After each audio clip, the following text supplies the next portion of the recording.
Pensa só na seguinte situação. Como que um patógeno oportunista, daqueles que vivem lá super silenciosos no nosso trato intestinal, de repente se transforma numa infecção cirúrgica absolutamente devastadora? Na nossa análise de hoje, a gente vai mergulhar num mistério médico fascinante e que é crucial para quem trabalha com pesquisa ou prática clínica. Historicamente, a bactéria Klebsiella quasi pneumoniae sempre foi vista como aquele parente menos agressivo dentro da família, sabe? Só que dados recentes estão mostrando uma realidade bem mais assustadora. Essa exploração genômica vai detalhar exatamente como uma cepa que produz carbapenemase evoluiu de uma mera colonização para uma infecção gravíssima.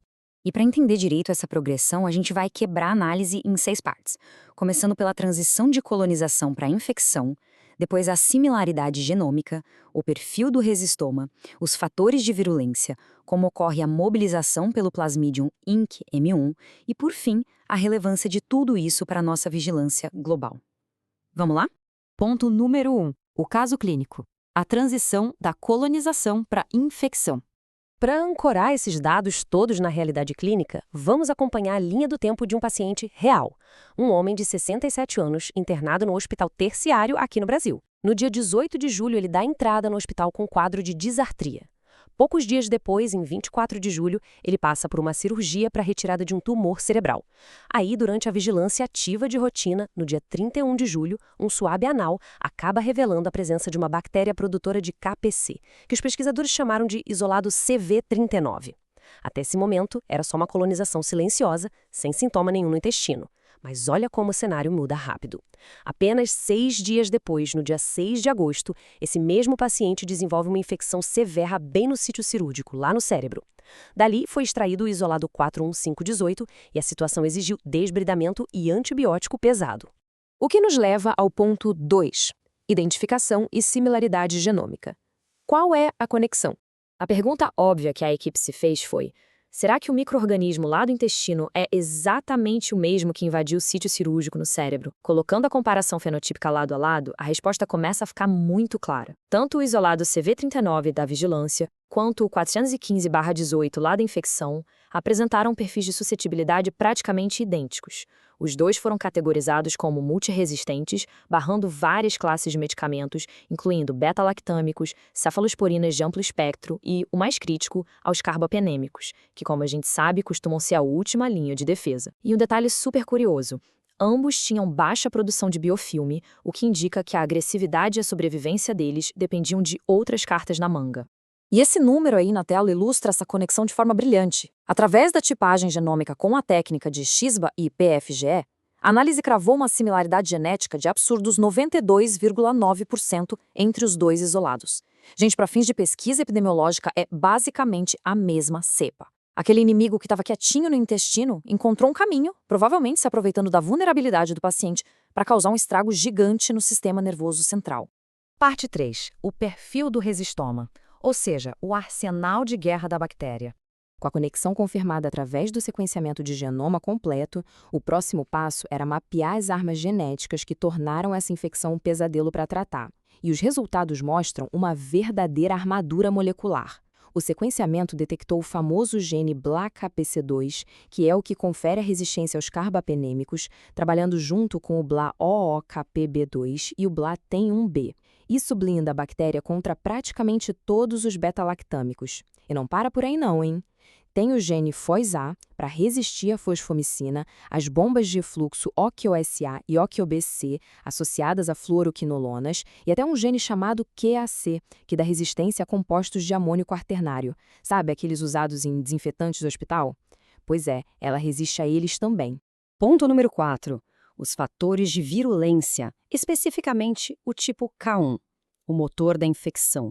Ter uma baita armadura garante que a bactéria sobreviva aos ataques, claro, mas não dá a ela a capacidade de invadir os tecidos. A resistência sozinha não causa infecção. A gente precisa olhar para os fatores de virulência, que são o verdadeiro motor por trás disso. Olhando o viroloma que foi descoberto, a gente vê um kit de ferramentas impressionante. Primeiro, os mecanismos de adesão. Fibras tipo 1 e 3 e o gene PIWW, que funcionam como ganchos microscópicos para a bactéria se agarrar firmemente nos tecidos do hospedeiro. Depois, a captação de ferro, que é essencial para a bactéria crescer no corpo humano. Essa cepa tem genes como IUTA e IRON, que basicamente roubam o ferro das nossas próprias células. E para fechar com chave de ouro, o sistema regulatório RCSAB e a cápsula tipo K1 agem na evasão imunológica, como uma capa de invisibilidade, deixando a bactéria passar direto pelas defesas naturais do nosso corpo. É esse combo mortal que transforma um colonizador oportunista num patógeno altamente invasivo. Parte 5. A mobilização pelo plasmídio INC-M1. O veículo dessa transferência. Bom, a gente já viu o armamento e já viu o motor. Mas como é que essa resistência letal aos carbapenêmicos consegue se espalhar? O grande X da questão aqui é o papel do plasmídio INC-M1. Embora tenham achado 4 grupos de plasmídios na análise, foi o INC-M1 o grande veículo responsável por transportar e mobilizar o gene BLA-KPC2. E ele não faz o trabalho sujo sozinho. O esquema conta com uma transposase chamada TN3, atuando a montante, funcionando como uma ferramenta biológica de recortar e colar. Isso é crucial para a comunidade científica notar, porque esses plasmídios INC-M1 são conhecidos por serem absurdamente eficientes na promoção de infecções hospitalares por enterobactérias. O que nos traz à parte 6, a relevância para a vigilância epidemiológica dentro de um contexto global. Se a gente der um passo para trás, saindo um pouco do microscópio e olhando o panorama global nessa árvore filogenética, a coisa fica ainda mais interessante. A posição do nosso isolado CV39, ali em vermelho, revela muita coisa. Ele fica bem agrupado com outros genomas da linhagem ST138 do mundo todo. Só que o dado realmente alarmante é que esse clado é o único que tem cepas do sorotipo K1. Historicamente, cepas hipervirulentas com sorotipo K1 até costumam ser suscetíveis a antibióticos. Mas aqui a gente tem a tempestade perfeita. A hipervirulência do K1 combinada com a resistência a carbapenêmicos pela produção de KPC2. É um evento evolutivo raríssimo e é exatamente por isso que essa progressão clínica precisa soar o alarme máximo para quem faz o monitoramento em hospitais. E isso nos deixa com uma reflexão enorme para encerrar nossa análise. Esse caso inteiro é a prova viva de que o sequenciamento genômico de nova geração joga a luz em dinâmicas que os métodos tradicionais simplesmente não conseguem enxergar. A lição de ouro aqui é a urgência da gente monitorar não só quem resiste aos remédios, mas também rastrear ativamente esses fatores de virulência dentro dos hospitais. O desafio que fica para a nossa comunidade científica é o seguinte: como que a gente consegue aplicar essas ferramentas avançadas de forma proativa no dia a dia da vigilância?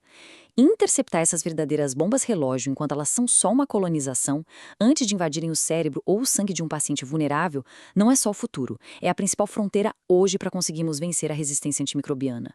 E aí, como a gente dá esse próximo passo?